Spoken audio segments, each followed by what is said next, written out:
So now that I have my drawing complete, I've filled in the masks, shadows, highlights for all of my objects. I'm now ready to start adding color. If you go to 3, no, it will be called 4.6 by the time we look at it. But regardless, the module for making harmonies online. If you select Adobe Color, you will get an invitation to use Adobe Express. You can use that. Selecting the blue button, it's basically just coordinates everything you do in Adobe Color onto your Adobe Cloud, which means you'll be able to access the colors, schemes, and themes that you make in here. You can click on this to show you how to add colors once you've made them. That isn't very helpful because you're kind of getting ahead of yourself, and I'm going to break those different methods down for you also. Okay, so when we're in here and we're creating a new color theme, you should see a wheel that will look something like this. Set it into RGB mode, should already be there for you. And it's going to give you some options for different harmony types. Analogous, monochromatic, triadic, complementary, split complementary. I believe square is just tetradic. And compound shades, and then a custom that you can make on your own. So we'll start off with something very simple like a split complementary. And you can move the color selector around. And I'm just changing one color, but it's dragging the entire split complementary wheel with it. So it can spin around and make some selections. If I did it with the monochromatic, you'd see that it starts off with one main color. Then it's just changing the tints, the shades, and the hues, depending on where I take the color picker and what hue it lands on. So, triad, another good example. You can see it kind of dragging. And you can reduce the saturation of the hue by dragging it closer to the middle. And it will adjust the shades as well. So you're satisfied with the color samples below. Now, because I'm doing that blackberry setup, oh, it's actually kind of perfect. Maybe something a little more natural for my greens.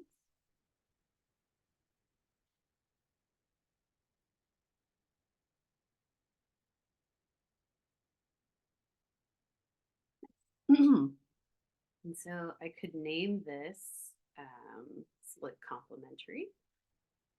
You could give it a nickname that's helpful for you. Like if I wanted it to be my blackberries split complementary, I will just save it. And now it's in my library. So I can view this in Adobe Express. It's under my library along with some of the other themes that I've saved before. And if I go into Photoshop, I can check the window and select libraries. And now my color theme for blackberries split complementary shows up. along with some of the other library color themes that I have already made before. So that is one way to do it.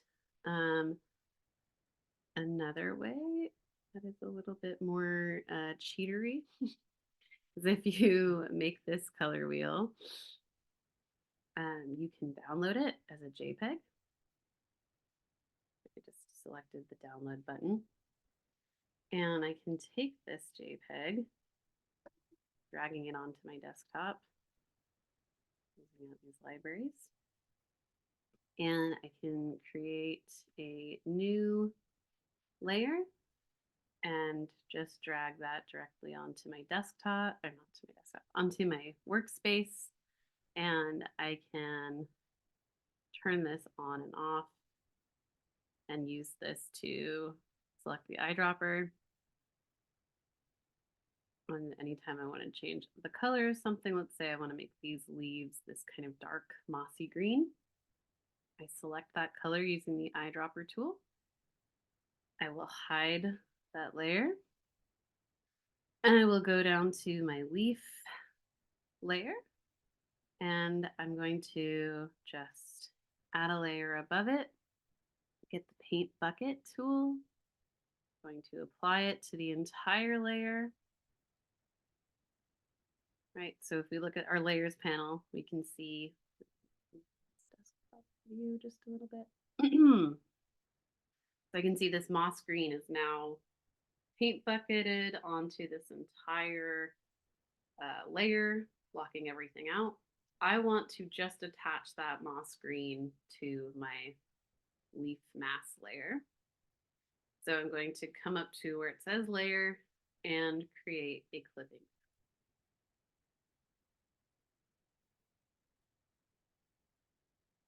Pretty cool. So if you didn't have your Adobe Color profile linked up, that's okay.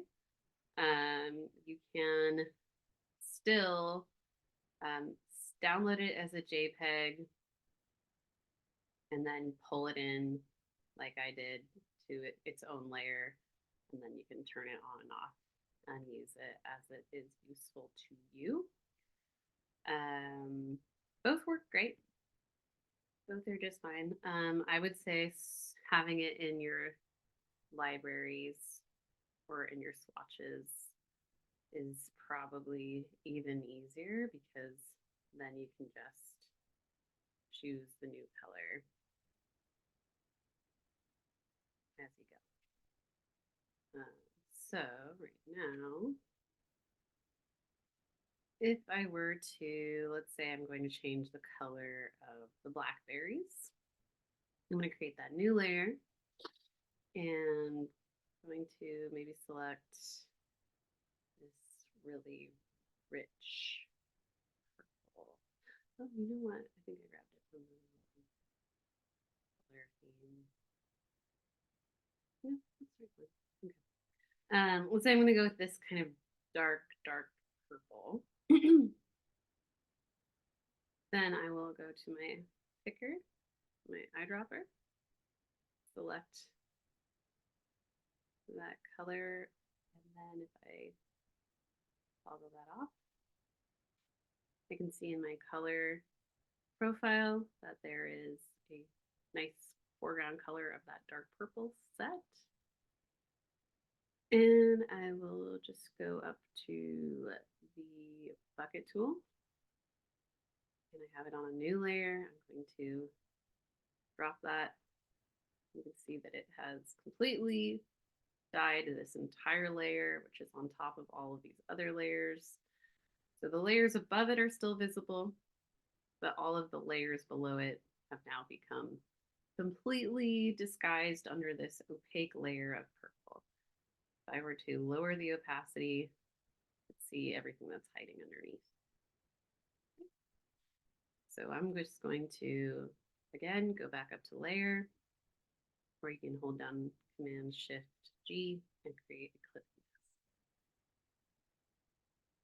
And that looks pretty good. For the highlights on my berry, right, I have my own highlight layer. So I would, again, add a new layer above it. We would select a color from my library. Maybe this kind of hot pinkish purple. I'm going to go to my eyedropper. I'm going to select that color. And paint bucket, that whole layer. Now, because it's the top layer, you can see that it has affected every single layer below it. And if I toggle the opacity down, you can again see what's left underneath it. And actually, I might keep the opacity low because that's a pretty shocking color, purple. And I'm just going to go up to layer and create my clipping mask. And now all of my highlights are no longer white as they were before. They are a nice dusky pink. Great. So I would just keep doing that for the rest of my layers.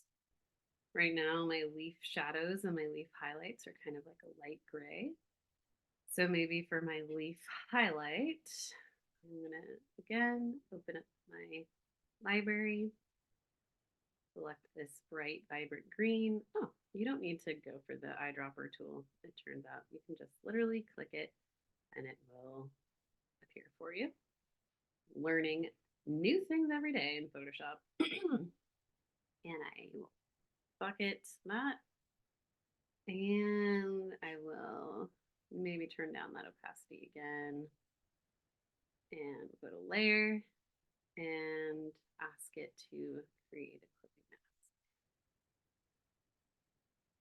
Nice, very, very vibrant. Maybe I will take it down even a little further. Yeah.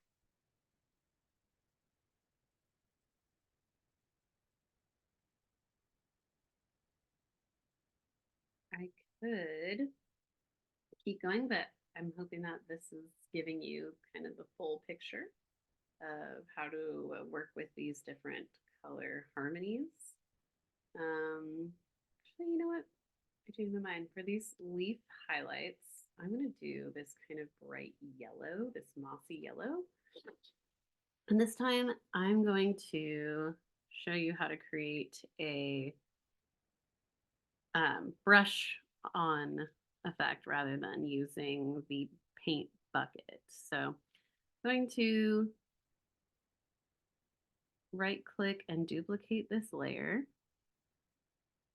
It will be called highlights copy. I'm going to hide the original leaf highlight layer because I'm only going to manipulate the leaf highlight copy.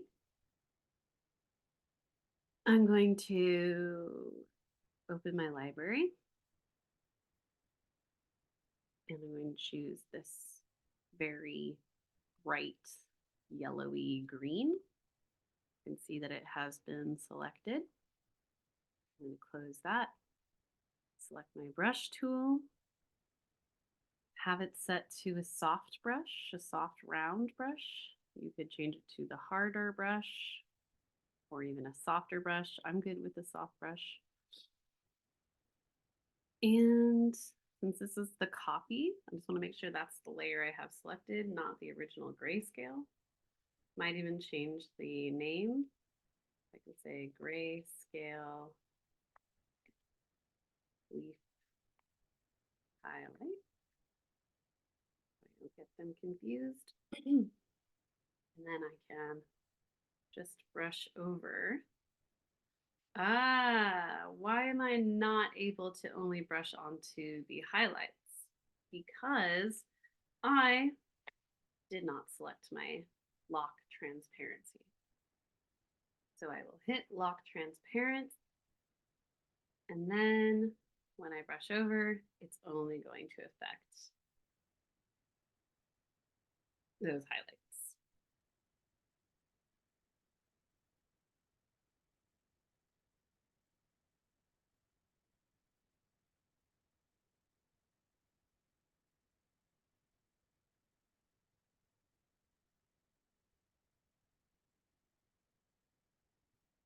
that's a pretty vibrant effect.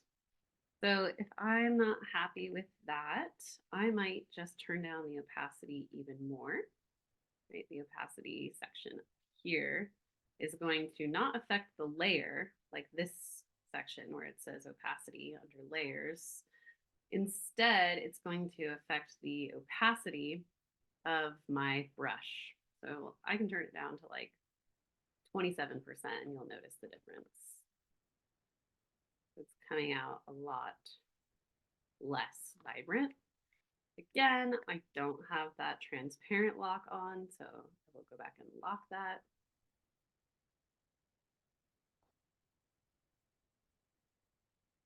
And now it's coming out with a much more subdued, much less highly saturated yellow.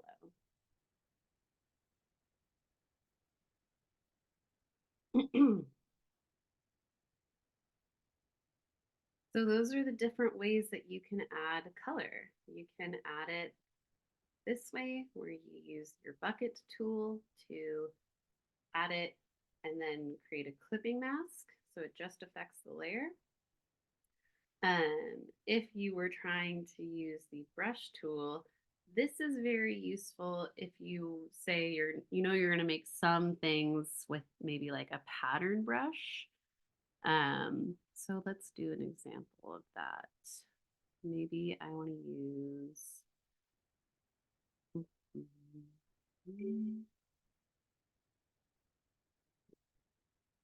going to create a layer or a duplicate layer for my berries. This is going to be the color copy. This one is going to be the grayscale. So I know I don't want to affect that one because that's my original. I'm going to keep it as my original. Now I'm enlarging my brush tool. Don't want that insanely bright yellow. I want this color still. Or no, what do I want? I want, I'm going to go for a dark, dark purple.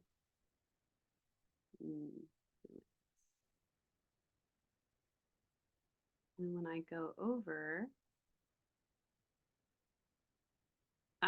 did not lock my transparency. A hard step to remember. You're probably coming across that yourself. Locking the transparent pixels, then I can go over it. And it's just going to slightly alter that surface in a way that, yeah, if I zoom in, you can really see how it's not dyeing it purple in a one swoop motion. It's kind of getting these nice little dappled, sprinkled values.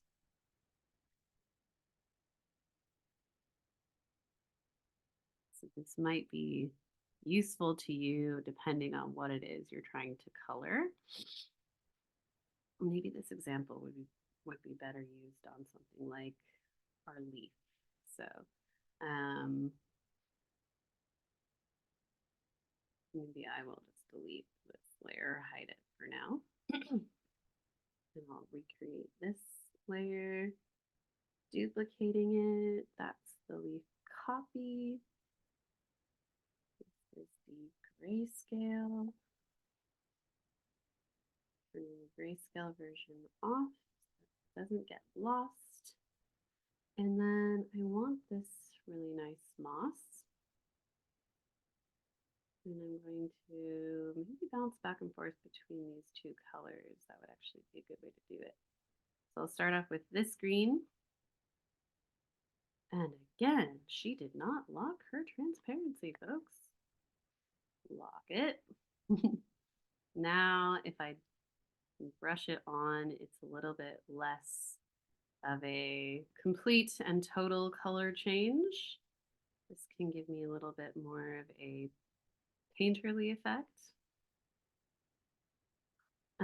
I could even use one of the wet brushes. That would be really cool.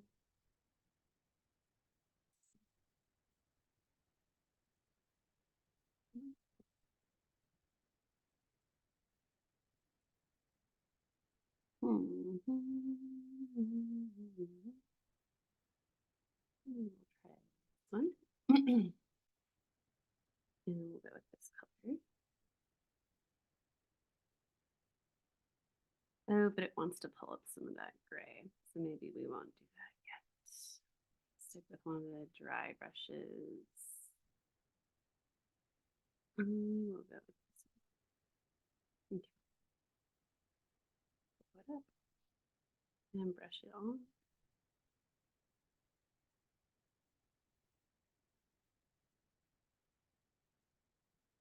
Right, this way you can kind of have a bit more of a natural and experimental way of adding on the color if you brush it on versus doing the paint bucket option. Right, so this was the using that kind of more brushed effect like that. And this is using the paint bucket effect. Go to my layer and create clothing mask. Not a tremendous world of difference, but for you, it might be a nice option. So that's adding color. And you want to practice this with several different versions of color themes.